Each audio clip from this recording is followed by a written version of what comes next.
Section 3.3 is titled Solving Inequalities by Multiplying or Dividing. So steps for solving inequalities. We want to make sure we clear all the fractions, divide both sides by the coefficient on the variable, and then remember, whenever you divide or multiply by a negative, you must flip the inequality sign. So let's just look at some examples. Solve and graph. Number 1 is negative 3 times m is greater than negative 24. So we want to solve for m by dividing both sides by a negative 3. Right away, you should be thinking, when I divide by a negative, I must flip the symbol. It's now a less than symbol. Negative 24 divided by negative 3 is 8. I have my variable on the left-hand side, so that means I can shade in the direction that the inequality symbol points. So we're talking about all numbers that are less than 8.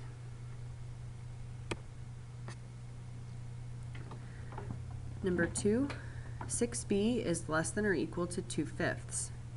Here we have a fraction, and I'm going to get rid of that fraction by multiplying both sides by 5. That gives me 30b less than or equal to 2. Now I divide both sides by 30, and I have b is less than or equal to 1 over 15. I'm going to graph 1 over 15 on the number line. I will fill the circle in because I'm including that number. Because my variable is on the left, I can shade in the direction that the symbol points, so that is to the left. So we're talking about all numbers that are less than 1/15. If you'd like, try this one on your own. N over 3 is greater than or equal to 6. We want to get rid of the fraction, so we're going to multiply both sides by 3. That's going to give us n is greater than or equal to 18. Again, my variable is on the left-hand side, so I can go ahead and graph. I'm including the number 18, and I'm shading to the right. I'm shading for all numbers greater than or equal to 18.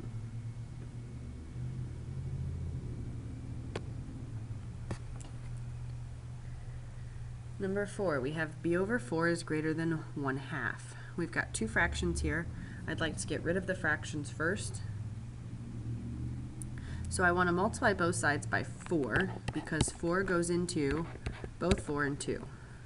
So on the right-hand side, or excuse me, the left-hand side, I get b is greater than, on the right-hand side, the 2 and the 4 reduce to 2. Mrs. Jarrett, could you please come to the main office? I also need to see Adam Kraft and Kendall Torrey. 1 times 2 is 2. So we have b is greater than 2.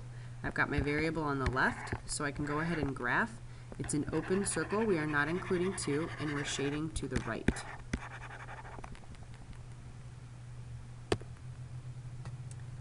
Here we have negative 2/3 n is less than or equal to 2. So I'm going to multiply both sides by 3 first to get rid of the fraction. So don't forget the negative. I still have negative 2n less than or equal to 6. Now I want to divide both sides by negative 2. Now, dividing by a negative, this is where my symbol flips. So now I have n is greater than negative 3. Excuse me, greater than or equal to. We are including negative 3, and we want to shade to the right. Since my variable is already on the left, I can look at the direction that the inequality points.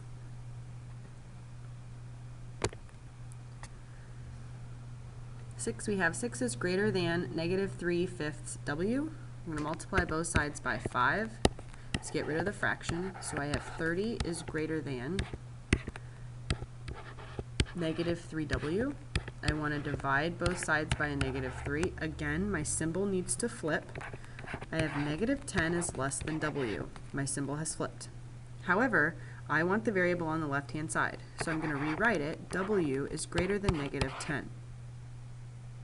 Now when I shade, I can look at the symbol in the middle to indicate which way I need to shade. I'm not including 10, but I am talking about all values or numbers that are greater than negative 10.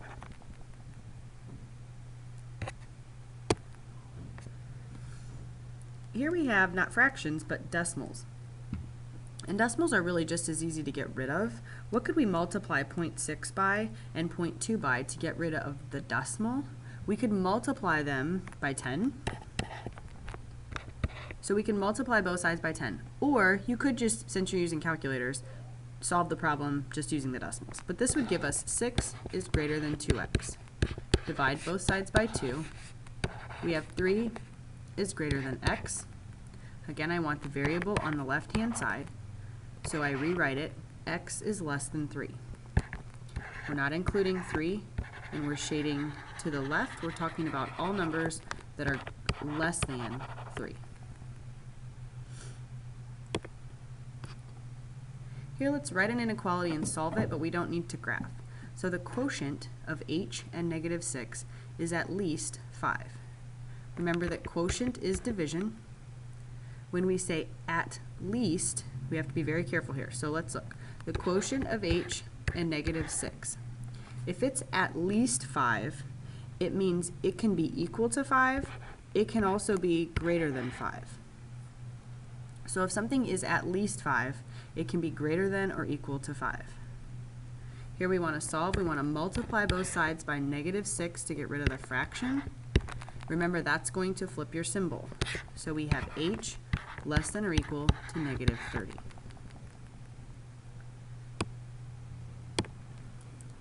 Let's look at a real-world example. Students in the band are selling calendars. They earn 40 cents on each calendar they sell. Their goal is to earn more than $327. So find the fewest number of calendars they can sell and still reach their goal.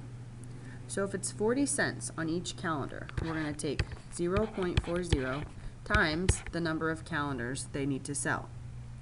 They need to earn more than $327. So if they're going to earn more than that, it doesn't say they can earn 327, it says more than 327. So we're not going to include 327. Now we just need to solve. So we can divide both sides by 0.40. And we get x needs to be greater than 327 divided by 0.4. It says 817 and a half, but they're not going to sell a half a calendar. If they go down to 817, they won't reach their goal. So x needs to be greater than 818 calendars. In class, we'll work on worksheet 3.3.